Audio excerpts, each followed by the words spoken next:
জল যেমন ঠান্ডা হতে হতে একসময় বরফ হয়ে যায়, ঠিক তেমনি একটা মন কষ্ট পেতে পেতে পাথর হয়ে যায়। মনে শান্তি না থাকলে পৃথিবীর কিচ্ছুই ভালো লাগে না। আসসালামু আলাইকুম, যে যেখান থেকে দেখতেছেন আশা করি ভালো আছেন, সুস্থ আছেন।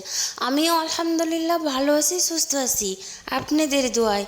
তো আমি একটু তাড়াহুড়া করতেছি, আমার গ্রামের বাড়ি যাব। তো এই তো দেখেন, আমার বাবাটার জন্য একটু কিছু নেওয়ার জন্য দোকানে গেছি, আর তাড়াহুড়া করে একটু রান্নাও করে নিচ্ছি। মানুষ অনেক কিছুই করতে পারে, শুধুমাত্র মানসিক যন্ত্রণা থেকে বাঁচতে পারে না। আর এইদিকে আমাদের গাছের আম, এটা কিন্তু আমি কাটার জন্য চেষ্টা করতেছি, হচ্ছে না, চাকুটাতে ধার নেই। তো আমি আমের সাথে অনেকটাই যুদ্ধ করতেছি। চাঁদ যতই সুন্দর হোক, মেঘ দেখলে সে হারিয়ে যাবে। সূর্য যতই গরম হোক, মেঘের সাথে যুদ্ধ করে আলো সে দিবেই। ঠিক তেমনি আমাদের জীবনটা যুদ্ধের মতো, আমাদের যুদ্ধ করে বাঁচতে হবে। আর যদি ভাগ্যে থাকে তো এমনি হয়ে যাবে। আর ভাগ্যের লেখন কেউ তো আর খণ্ডাতে পারে না, তাই না? নিজেকে আজ নিজেই চিনতে পারি না। মানুষ আজকাল আমাকে স্বার্থের জন্য ব্যবহার করত, আর আমি ভাবতাম তারা আমাকে হয়তো ভালোবাসে।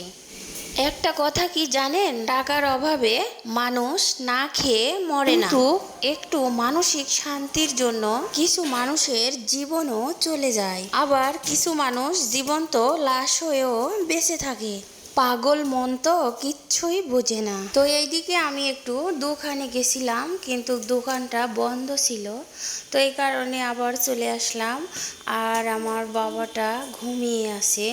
আর একটা মা যদি তার বাচ্চাকে রেখে কোথাও যায়, তো তার প্রতি অনেকটাই খেয়াল রাখতে হয়। তো এখানে আমি 10টা টাকা রাখছি, একটা আপেল রাখছি, বয়মে কিছু পাঁপড় রাখছি, মিষ্টি রাখছি, এখানে ডিম চপ করে রাখছি, আর ভাত, এখানে ভাত রাখছি। তো আমার বাবাটা যেন উঠে খায়।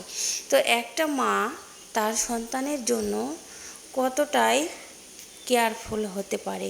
তো ভাবলাম যাওয়ার আগে একটু দোয়া পড়ে ফুঁ দিয়ে নিই, মানে বাসায় একা রেখে যাচ্ছি। তো এই কারণে একটু অনেকটাই খারাপও লাগতেছে, কিন্তু আমার এই তো জমিতে চলে আসলাম আর কি, ভাত নিয়ে, আমাদের লোক লাগছে আর কি। তো এই কারণে চলে আসলাম। তো যে যেখান থেকে দেখতেছেন অবশ্যই লাইক, কমেন্ট, শেয়ার, ফলো করে যাবেন। সবাই একটু পাশে থাকবেন। আল্লাহ হাফেজ।